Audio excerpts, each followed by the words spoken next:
Taysom Hill absolutely dominates in the New Orleans Saints' big win over the Seattle Seahawks, but still some big questions to answer. But for right now, the New Orleans Saints are excited about their dub. We got all of that and a little bit of lagniappe for you on today's episode of Locked On Saints. You are Locked On Saints, your daily New Orleans Saints podcast. Part of the Locked On Podcast Network, your team every day.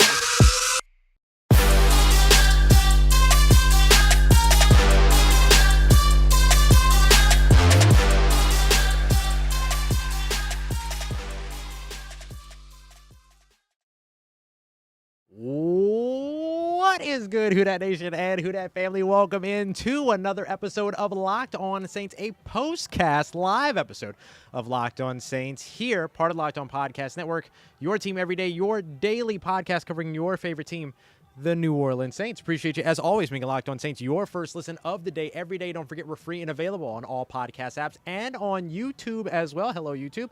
And I'm your host, Ross Jackson, at Ross Jackson Nola on Twitter, your New Orleans Saints expert, credential member of the media, CrescentCitySports.com, USA Today Saints Wire, Tuesdays Locked On NFL, and here with you every single Monday through Friday, and then some on Locked On Saints. And today's episode of Locked On Saints is brought to you by our friends over at PrizePicks. Make sure you go and check them out, PrizePicks.com. Don't forget to use promo code Locked On for that 100% instant deposit match of up to $100. Once again, that is PrizePicks.com. Promo code Locked On. The New Orleans Saints get a win. Yes, this is the win that they needed. The New Orleans Saints now 2-3 on the season. Your second place in the NFC South. New Orleans Saints, is it sustainable, what we saw today at the Caesars Superdome, which you can see behind me if you're watching here on YouTube? Most incredible stadium, if I may say so myself, in the NFL. But first, how did the New Orleans Saints do it? How did they get their win? So it's all around Taysom Hill and Alvin Kamara, both of those guys combining for nearly 300 yards, actually over 300 yards amongst the two of them. The Saints had about 420-ish total yards in this game on their own. Those guys almost attributing for all of them. Taysom Hill had, let me grab my notes here. Taysom Hill had 9 rushes, 112 yards, and 3 rushing touchdowns. Also had 1 pass for 22 yards, a passing touchdown, which went to tight end Adam Troutman. He also had 69 kick return yards, nice, and of course had a fumble recovery as well on a special teams play. So the New Orleans Saints getting the win that they needed here on the back of Taysom Hill. Didn't hurt that Alvin Kamara also put together one of his classic Seattle Seahawks games. He had 29 total touches in this one, 194 total yards. Didn't find the end zone, but did have a big 54-yard catch and run on a screen pass that was so brilliantly executed. So the New Orleans Saints found something here, right? There's a formula all of a sudden. You know what they say. If it ain't broke, don't stop scoring touchdowns with Taysom Hill. And that's exactly what the New Orleans Saints didn't stop doing in this matchup. They continued to put the ball in the hands of the guys that were making plays. And you saw that over and over again, not just with Taysom Hill, but with Alvin Kamara. And then up until he left the game with what was a really, really upsetting injury. Chris Olave had 4 catches for 54 yards and a receiving touchdown. Unfortunately, on that receiving touchdown, he was whipped to the ground, landed very awkwardly on his head and neck area, and then ended up being ruled out with a concussion after that. Hopefully, he's able to get back quick. But because of just how gruesome that looked and how much we've seen over the course of the last couple of weeks when it comes to concussion protocols and concussion conversation around the NFL, won't be surprised if we don't see him next week, just being honest. But we'll see, right? Maybe I'm getting ahead of myself for right now, though. What the New Orleans Saints are focused on and what you are focused on is this New Orleans Saints win. The Saints needed this one badly, and they got it done. So as I mentioned, they are 2-3. That means they have about a 22.4% chance of making the playoffs. At least that's the percentage since 1990 of teams that have started 2-3 that have made the playoffs. That's better than 1-4, which was only around 7.1%. So a 15% swing in favor of the New Orleans Saints with this win. Now, you might be able to hear some music behind me. I know you just heard those iconic 3 Britney notes probably, so hopefully this video doesn't get copyrighted. But you know what? It is what it is. We're here. We're chilling. So I'm taking a look here. Sorry, I have to look over here in order to see my chat. So if you're watching on YouTube and I'm like looking over to the side, that's why. I'm just making sure that I'm paying attention to everybody. Appreciate all of y'all for being here with us for another live episode. Don't forget to drop that your team every day in the chat. Now, can the New Orleans Saints build on this and start themselves a little bit of a win streak? Well, they found a couple of things that worked in this one. So they get that important bounce back win. They find some offensive life on the ground in this one. The Saints running the ball over 40 times, 48 rushes in this game to only 24 passing attempts, if I remember correctly, maybe 27 total. The New Orleans Saints did not look like this early on in the season. 25 total passing attempts in this game. So they nearly doubled their rushing attempts in terms of their passing attempts in this game. So really, really good stuff to find there. And there's already been a big question that I've seen a lot of people asking, and it's whether or not the New Orleans Saints should consider Taysom Hill at quarterback. And I'm going to tell you, that's not where the New Orleans Saints need to go right now. And the only reason why is because what makes Taysom Hill so dynamic are the dynamic situations that they're able to utilize him in a selective basis, as opposed to him consistently being under center, taking more hits, taking more contact, him being a bit more of a traditional drop back passer and all of that. We saw a great throw from him today, but I don't think you need to put him in that position. Let Andy Dalton or Jameis Winston continue to pioneer the offense. Andy Dalton made a nice case for himself today, even though the interception that he threw wasn't great, but made another nice case for himself today to continue to be the guy as Jameis Winston continues to recover from his litany of injuries now. But you keep utilizing Taysom Hill as that kind of deceptive threat that you're going to see in a bunch of different game situations. So now let's answer the big question that I've been asking for a little while.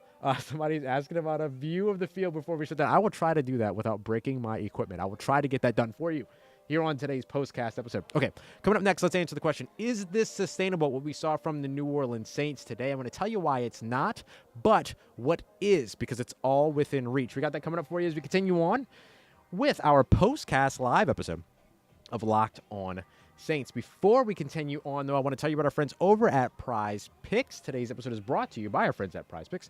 You can get a 100% instant deposit match by using the promo code LOCKEDON when you go to PrizePicks.com or download the PrizePicks app. But what is PrizePicks? PrizePicks is daily fantasy the way that it was intended to be. You don't have to play against anybody else. You don't have to deal with like lineups and spreadsheet wizards and all these other things. Guys that just have way too much time on their hands that are manipulating all the numbers and paying attention to all the trends and action, all that stuff. You get to just go off of your knowledge of the NFL, your knowledge of your favorite sport, or the NFL, the MLB, NBA. You could do all this as well. You simply pick 2 to 5 players and then choose whether or not they're going to come in at more or less than their PrizePicks projections. If you get that right, you can get up to 10 times your entry back as a winner. And you can get that 100% instant deposit match of up to $100 by downloading the PrizePicks app or go to PrizePicks.com, use the promo code LOCKEDON. You can see it there at the bottom of the screen.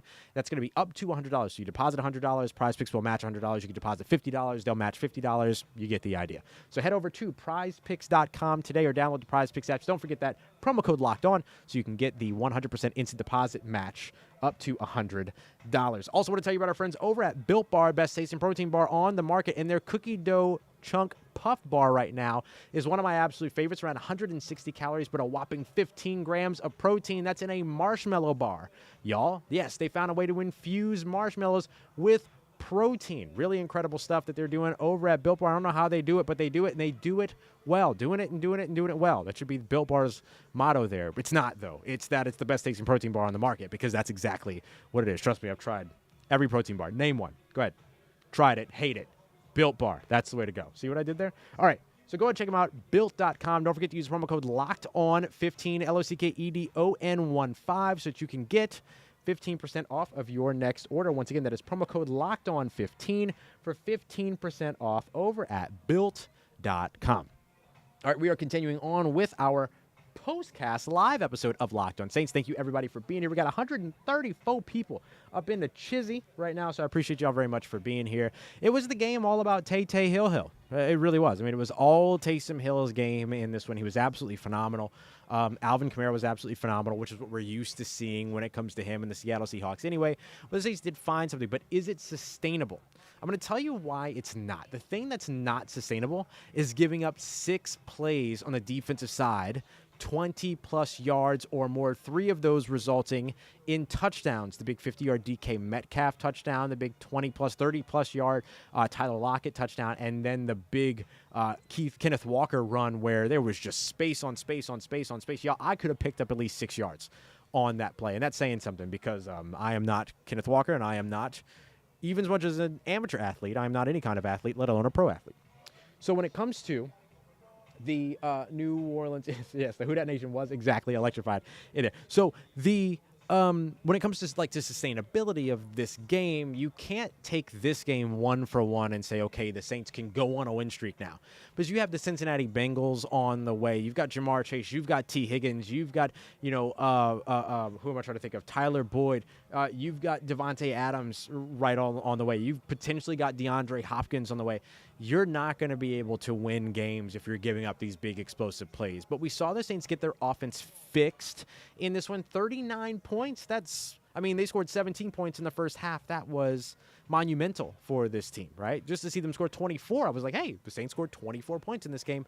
That's a good step forward. Now, they still found ways to kind of shoot themselves in the foot every now and then. A couple of penalties here and there, a couple of bad calls here and there that weren't really on the Saints, but you know how those go. And then, of course, you had the fumble by Alvin Kamara. You had the interception thrown by Andy Dalton, all of that. So, couple steps forward, but still some steps back here that are accumulating about, maybe one step forward. All right, so let's be cautious about who the New Orleans Saints still are at the moment, because they have to get some of these big mistakes fixed. Those big mistakes can end up swinging a game any which way, any which direction. So that's going to be the big thing. Can the New Orleans Saints fix their issues that now have started to arise over on the defensive side? Of course, right as the offense finally gets clicking in this game, all of a sudden you give up these big things over on the defensive side. There are a couple of things to also watch outside of just the defense. Like I mentioned, 6 different plays of over 20-plus yards, 3 of which went for touchdowns. Not great, Bob.